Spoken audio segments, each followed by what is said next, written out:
Many of you were watching NBA Finals Game 5. You saw that Kevin Durant went down with an injury, which appeared to be a calf or an Achilles injury.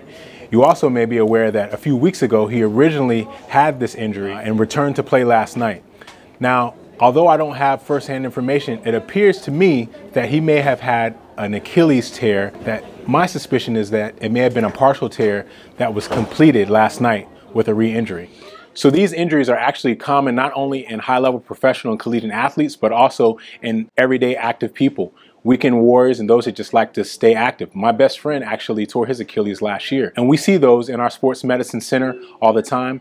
We treat those everyday people that sustain those injuries, and we get them back to return to play or to work or whatever activities they desire.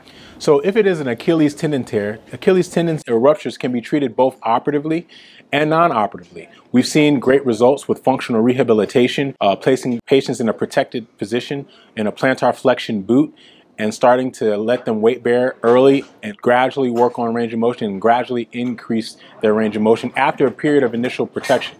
However, we tend to lean more towards operative fixation.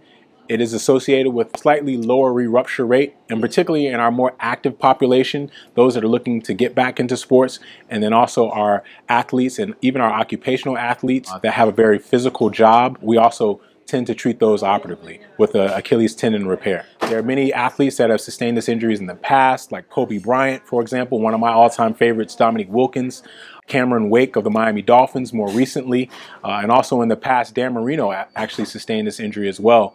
And we've seen those examples that I mentioned. All of those athletes were able to return. Some of them had to alter their game, but they were able to return and play at a very high level.